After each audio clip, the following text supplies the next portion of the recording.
Hello and welcome everyone two D box. সময় টেলিভিশনের পর্দায় সরাসরি সাথে আছি আমি নীল হুরেজহান। এই তো বিশ্বকাপের দামামা বেজে উঠেছিল, মনে হচ্ছে যেন এই সেদিন, কিন্তু দেখতে দেখতে প্রায় শেষের দিকে আমরা চলে এসেছি, যেখানে ফাইনালে স্পেন এবং আর্জেন্টিনা মুখোমুখি হবে। সেই উত্তেজনায় ভরপুর আলোচনার মধ্যে কিছুটা হয়তো ওভারশ্যাডোড হয়ে গেছে আজকে কিছুক্ষণ পরেই যে ম্যাচটি শুরু হতে যাচ্ছে, মানে ফ্রান্স বনাম ইংল্যান্ডের কথা বলছি। তৃতীয় স্থান নির্ধারণে এই ম্যাচটি মিয়ামিতে অনুষ্ঠিত হতে যাচ্ছে এবং এই ম্যাচটি যতটাই ফাইনালের কেওসে চাপা পড়ে যাক, গুরুত্ব কিন্তু একদম কমিয়ে দেওয়া যাচ্ছে না, কারণ ওয়ার্ল্ড কাপে কে ট্রফি জিতবে সেই দৌড়ের সাথে সাথে কিন্তু গোল্ডেন বল, গোল্ডেন বুট, এগুলোর রেস এখনো জারি আছে এবং ইংল্যান্ড ফ্রান্স এই দুই টিমেই 4 জন প্লেয়ার আছেন যারা গোল্ডেন বুটের রেসে এখনো আছেন। So let's start the conversation. আজকে আমার সঙ্গে আছেন বাংলাদেশ জাতীয় ফুটবল দলের প্লেয়ার রহমত মিয়া। ওয়েলকাম, কেমন আছেন?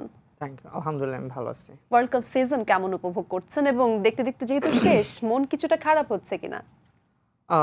স্বাভাবিকভাবেই একটা মাস কিভাবে চলে গেল বুঝতে পারিনি, তবে আমি কোয়াইট গ্ল্যাড যে এই মাসটা আসলে আমাদের খেলা ছিল না এবং ম্যাচগুলো দেখতে পেরেছি, উপভোগ করেছি। এটা আপনাদের জন্য একটা ভালো দিক হয়েছে, যেহেতু একটা অফ সিজন যাচ্ছে, তো ফুটবল ওয়ার্ল্ড কাপ দেখাও হলো এবং আমরাও শোতে পাওয়ার সৌভাগ্য আমাদের হয়েছে। আদারওয়াইজ তো আপনাদের নাগাল পাওয়াটা একটু কঠিন হয়ে যেত। জি, এটা আসলে ডিফিকাল্ট হয়ে যায় অ্যাজ এ প্লেয়ার।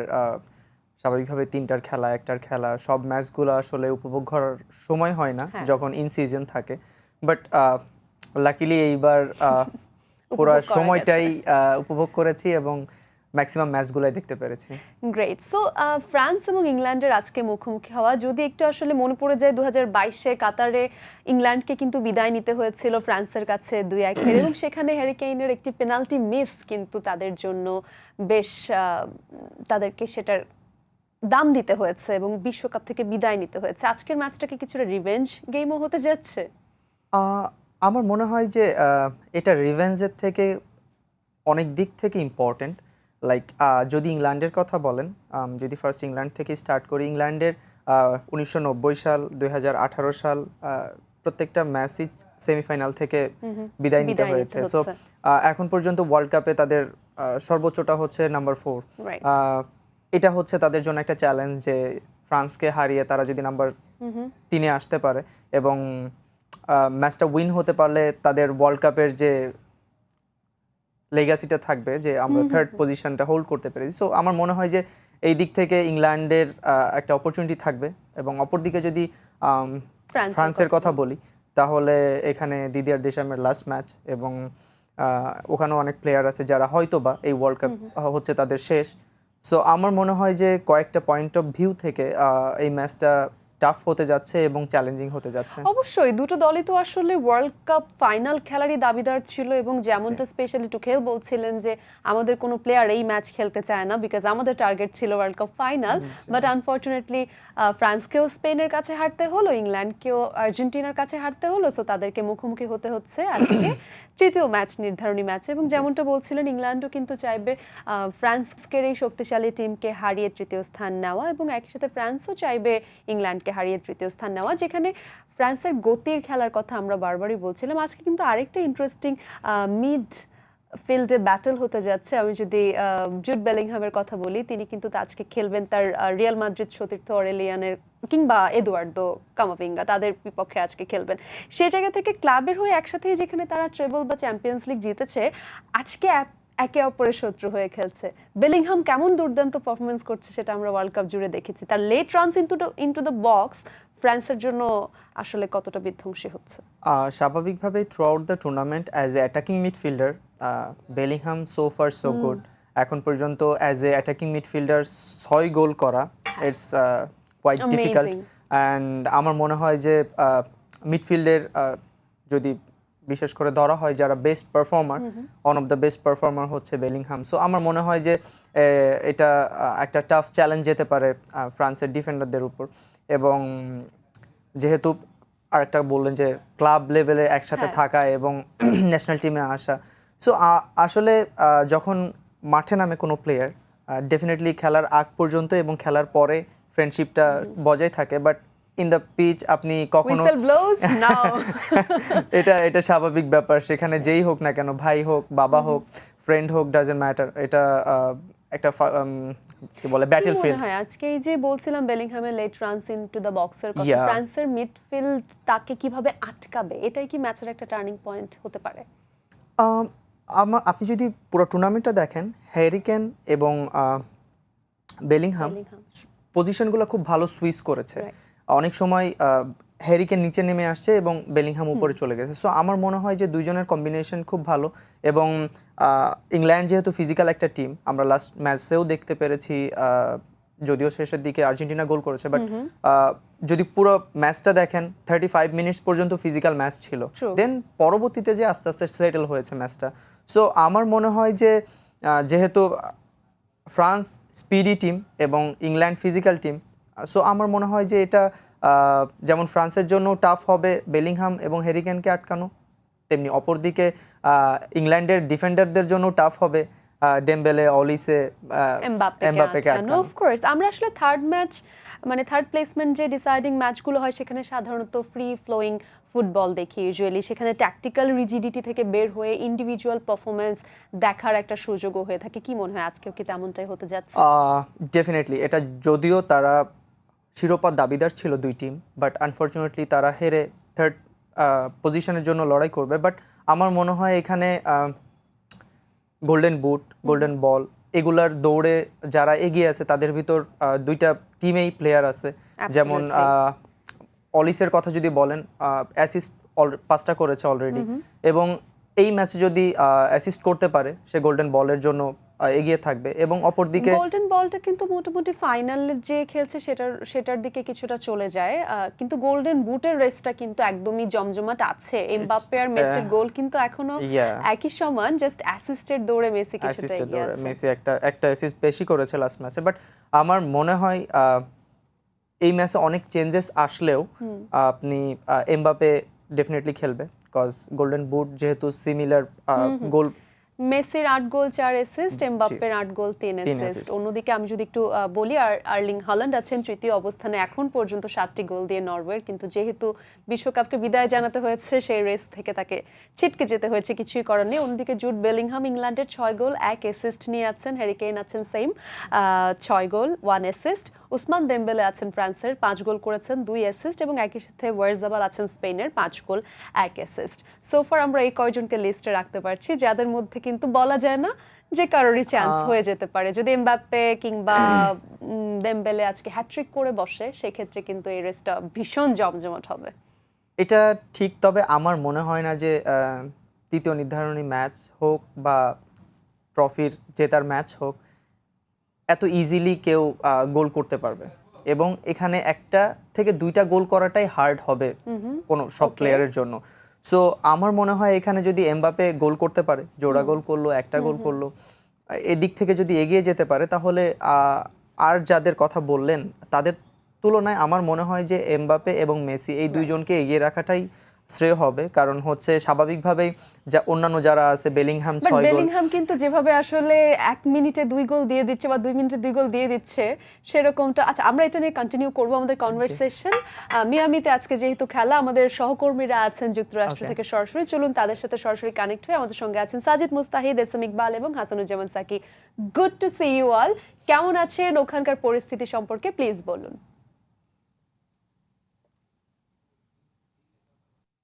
অবস্থান করছি নিউ জার্সিতে, আমাদের পেছনেই যে স্টেডিয়াম সেখানে কালকের ফাইনালটা অনুষ্ঠিত হবে। তাই এখন আমরা এখানে এসেছি এবং আমরা শুনতে পাচ্ছি যে কালকে যে হাফ টাইম শোটা হবে এবং ম্যাচের আগেও কিন্তু অনেক পারফরমেন্স হবে, সেগুলো রিহার্সাল চলছে। তবে একটু কথা বলতে চাই তার আগে, আজ কিছুক্ষণ পর যে ম্যাচটা হবে তৃতীয় স্থান নির্ধারণী, সেই ম্যাচ নিয়ে ইংল্যান্ড এবং ফ্রান্স কিছুটা আনফর্চুনেট এই দুই দলের জন্যই বলতে হয়। ফ্রান্স দারুণ ছন্দে ছিল, স্পেনের কাছে হেরে তারা ছিটকে গেছে বিশ্বকাপ থেকে। ইংল্যান্ডও বলতে হয় ম্যাচের 60 মিনিট পর্যন্ত ভালো খেলার পরও শেষ পর্যন্ত আসলে আর্জেন্টিনা তাদেরকে হারিয়েছে এবং তারা ফাইনালে। একটু জানতে চাইবো প্রথমে আমার সহকর্মী ইকবালের কাছে। ইকবাল, কি মনে হচ্ছে আজকের ম্যাচটা? ফ্রান্স এবং ইংল্যান্ড দুই দলের কেউই ম্যাচটা খেলতে চায় না, কিন্তু তারপর খেলতে হচ্ছে। কি ফলাফল হতে পারে? এবং এই ম্যাচের একটা সমীকরণ কেউ রয়েছে, থার্ড তৃতীয় স্থান এবং কিলিয়ান এমবাপ্পে।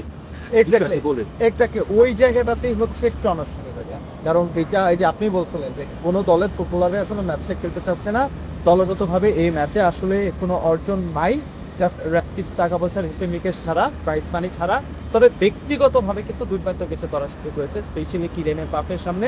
জুড বেলিংহ্যাম, আমি আশ্চর্যদিকে কিলিয়ান এমবাপ্পের সামনে হাতছানি হচ্ছে লিওনেল মেসিকে ক্লাবকে সর্বোচ্চ গোল স্কোরার, সে তো গোল্ডেন বল জয়ের দৌড়ে আছেই।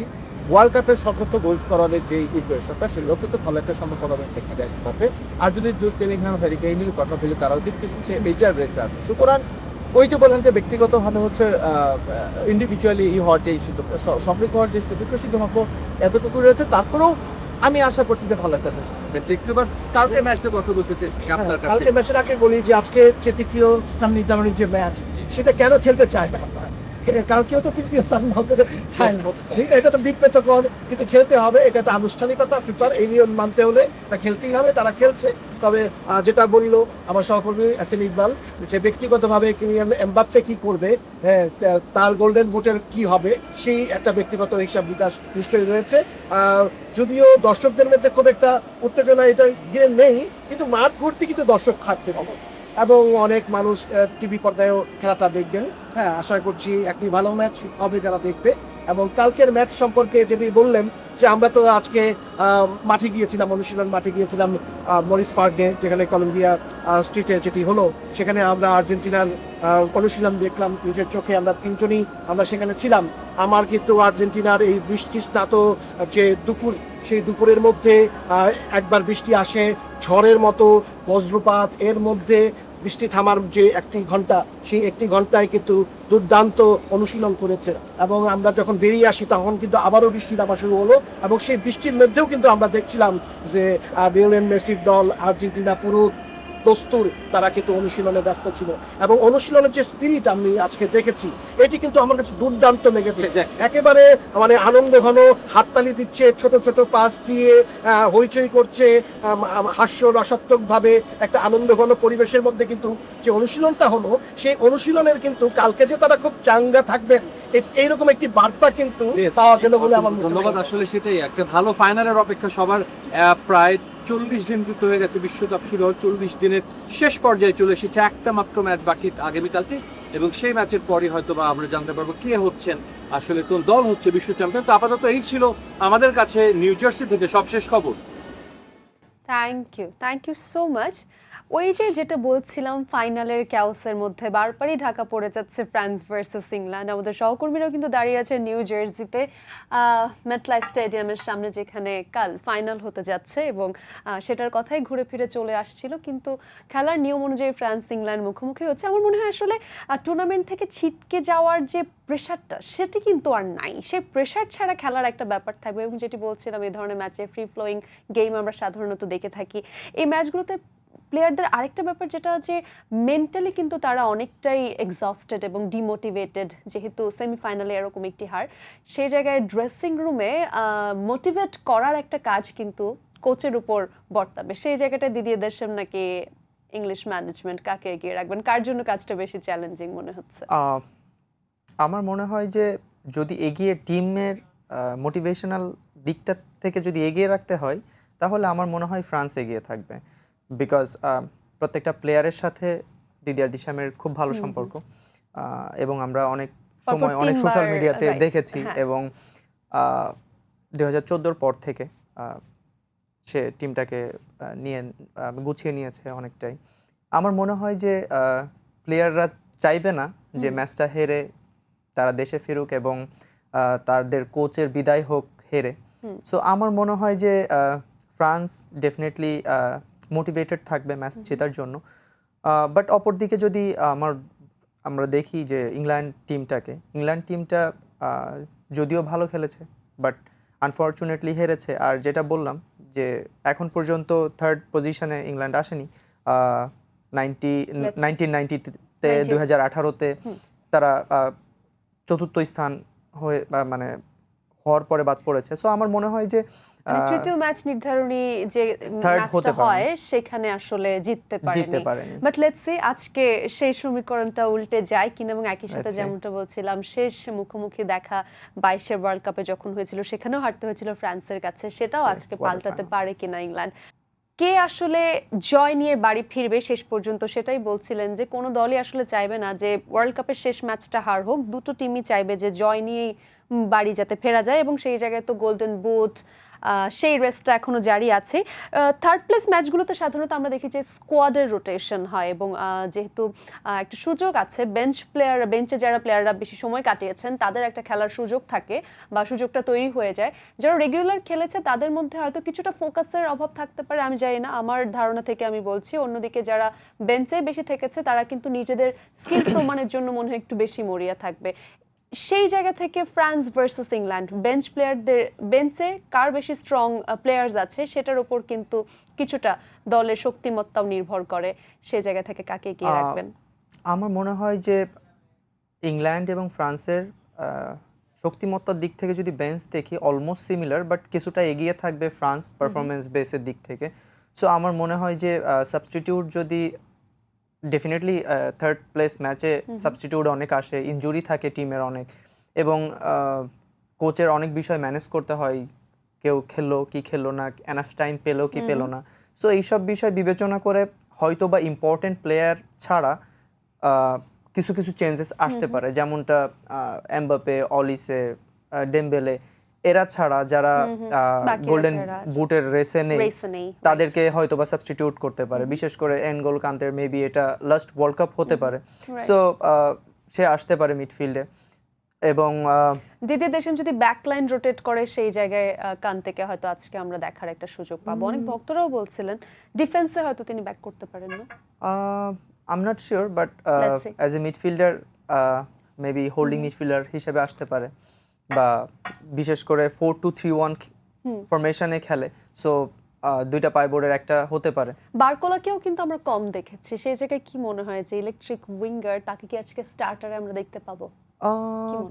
স্বাভাবিকভাবে অনেক ম্যাচেই বারকোলা স্টার্ট করেছে, এবং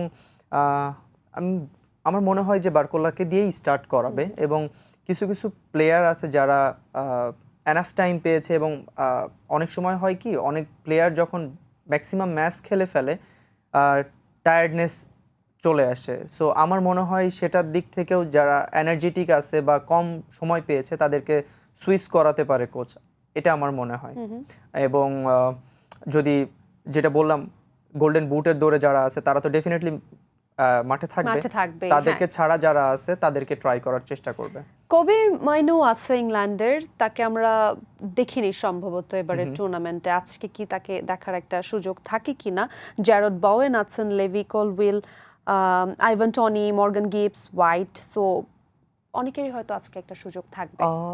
স্বাভাবিকভাবে কোচ আসলে সেই প্লেয়ারগুলোকেই খেলায় যারা আসলে ক্লাব লেভেলে ভালো পারফর্ম করে আসে। সো আমার মনে হয় যে যদি ইংল্যান্ডের কথা বলেন, রাশফোর্ড অনেকটা কম সময় পেয়েছে। হ্যাঁ, লাস্ট ম্যাচে আমরা একদম শেষের দিকে নামিয়েছে। সো অনেকেই কিন্তু ভক্তরা যারা বা আগে ওয়ার্ল্ড কাপে পারফরম্যান্স দেখেছে তারা হয়তো ভাবছিল কেন রাশফোর্ডকে আরেকটু আগে নামালো না, কিন্তু আমরা যদি ক্লাবের পারফরম্যান্স দেখি এক্স্যাক্টলি আমার মনে হয় যে রাশফোর্ডের জায়গায় অ্যান্টনি গর্ডন খুব ভালো করেছে, এবং থ্রু আউট দ্য টুর্নামেন্ট খুব ভালো পারফর্ম করেছে। সো আমার মনে হয় যে সে ডিজার্ভ করে, বাট যদি টাইমের ক্ষেত্রে বলা হয়, প্লেইং টাইম যদি ডিজার্ভ করে হয়তো বা রাশফোর্ড আসতে পারে, বেশি সময় পেতে পারে। লেটস সি কি হয়। ওয়েল, তারপর তো ফাইনাল, আর বেশি বাকি নেই। আমি জাস্ট একটু জানতে চাই আপনি কার সাপোর্টার ছিলেন, এটা এখনো জানা হয়নি। Who's your favorite team in the World Cup? আমার আসলে স্পেসিফিক ফেভারিট টিম নেই। আমি ব্রাজিলের সাপোর্টার ছিলাম আগে, বিশেষ করে কিছু প্লেয়ারকে পছন্দ করতাম, Marcelo, Dani Alves, Thiago Silva, এবং সেই দিক থেকেই পারফরমেন্সের দিক থেকেই আমি যাদেরকে ফলো করতাম আসলে স্বাভাবিকভাবেই সেই টিমের সাপোর্টার ছিলাম। বাট আফটার ইউরো আমি স্পেনের ফ্যান হয়ে গেছি, এবং এই ওয়ার্ল্ড কাপে সেমিফাইনালের আগ পর্যন্ত ফ্রান্সের ফ্যান ছিলাম। এক্স্যাক্টলি। দেন সেমিফাইনালটা তো আপনার জন্য একটু কষ্টকর হয়েছে। যারা ফ্রান্সকে অনেকেই সাপোর্ট করছিল, কিন্তু গতি দিয়ে যে শুধু আসলে ম্যাচ জেতা যায় না, ট্যাকটিক্যাল জায়গায় যে আসলে হেরে গেছে স্পেনের কাছে, সেই ট্যাকটিক্যাল ব্যাটলটা হয়তো আবার আমরা এবার ফাইনালি ডিফারেন্ট ভাবে দেখবো, কারণ আর্জেন্টিনা স্পেন দু দলই কিন্তু আসলে ডিফারেন্ট ভাবেই তাদের স্ট্র্যাটেজি ইউজ করে, দুই কোচই আসলে স্ট্র্যাটেজি ইউজ করে, সো ট্যাকটিক্যাল একটা গেম হতে যাচ্ছে, সেটি তো Definitely. আছেই। আপনার কাছে কি মনে হয় আর্জেন্টিনা এবং স্পেনের মধ্যে আপনি আসলে কাকে এগিয়ে রাখছেন, যতটুকু ফলো করেছেন এবার পুরো টুর্নামেন্টে এই দুটো দলকে? আসলে দুই দিক থেকে দুই টিমের জন্য দুইটা কমেন্টস করতে হয়। স্বাভাবিকভাবে এক টিম যদি মোস্ট কামব্যাক টিম বললেন তাহলে আর্জেন্টিনা চলে আসবে, Right. এবং মোস্ট কনসিস্টেন্সি টিম বলেন স্পেনের কথা আসবে, কারণ ধারাবাহিকভাবে স্পেন যে পারফরমেন্স করে আসছে সেটাতে স্পেনকে এগিয়ে রাখবেন, এবং ফাইনাল পর্যন্ত আর্জেন্টিনা যেভাবে স্ট্রাগল করে আসছে সেখানে আর্জেন্টিনাকেও সাধুবাদ জানাতে হয়। রাইট, একদমই তাই। এবং একই সাথে আমরা কিন্তু ইউজুয়ালি ওয়ার্ল্ড কাপের মঞ্চে এই দুটো দলে দেখা হওয়াটা কিন্তু বেশ রেয়ার। ইউরোপিয়ান ট্যাকটিক্যাল ডিসিপ্লিন এবং একই সাথে আমেরিকান অ্যাগ্রেশন, এই দুটোর যে মুখোমুখি লড়াই হবে এটাই কিন্তু কালকে দেখার মতো একটি ম্যাচ হতে যাচ্ছে। স্পেনের সাথে আর্জেন্টিনার মুখোমুখি লড়াইয়ের মানে সর্বশেষ বড় লড়াইয়ের কথা যদি বলি সেক্ষেত্রে 2018-তে প্রীতি ম্যাচে স্পেন আর্জেন্টিনাকে 6 গোলে বিধ্বংস করেছিল। সেই আলোচনাটা বারবার উঠে আসছে, যদিও সেই আর্জেন্টিনার স্কালোনির এই আর্জেন্টিনার মধ্যে অনেক বড় পার্থক্য রয়েছে, তারপরে মিডিয়া এটি নিয়ে অনেক বেশ চর্চা হচ্ছে। আসলে স্বাভাবিকভাবে মিডিয়াতে সেই জিনিসগুলাই বেশি আসে যে জিনিসগুলো মানুষ দেখতে চায়, Right.